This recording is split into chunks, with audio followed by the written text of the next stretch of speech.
How much is that watch, man? I gotta ask, man. Oh, that one? Oh, that's 18 million. 18 million? 18 million? Oh, yeah, that one. You know, you do an interview with this and you realize your life ain't going as good as you thought it was. I'm sitting over here with my little $40,000 joint on. He 18 million. That motherfucker do look like a chandelier, though. I got guys I work with every day. You know, just yesterday I made 10 million. But, businessman, I dreamed it, I wrote it down, I believed it. I surrounded myself with the right people. But the main thing is you can't think you know it all. I surround myself with people that got it right here. You have to have it right here. Have to. I was believing everything Floyd Mayweather said until he said he wrote it down. Like, that part I don't believe. If he did write it down, I don't believe he was able to read it back to himself. But anyways, who would spend $18 million on a watch? I know that sometimes I think like, wow, somebody may look at my watch or a $40,000 watch and be like, wow, you would spend that much money on a watch. And when it's within your tax bracket, you think nothing of it because you can afford it. But $18 million, I feel like $18 million could end like a whole country's hunger. Like $18 million could really maybe end COVID. Okay? $18 million on a watch?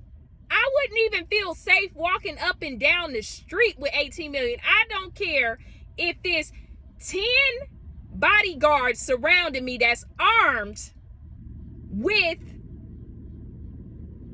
AK-47s. I still wouldn't feel safe with $18 million on my wrist. And then, you know what? He didn't even talk about the chain or the new hairline. How much did that cost? A couple of more million? You know what? He said he has a lot of people around him advising him, and nobody advised him that, hey, maybe $18 million on a watch isn't a good idea.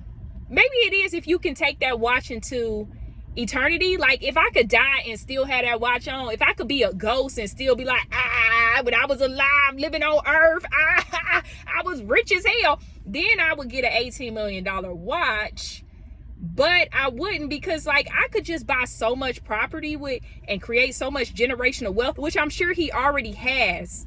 But how do you convince yourself? Who made this $18 million watch, and do they get the money up front?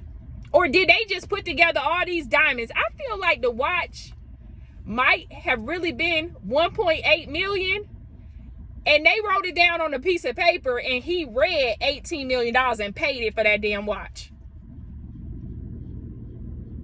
Now, I don't steal, but if you leave that watch around me, it's going in my bra.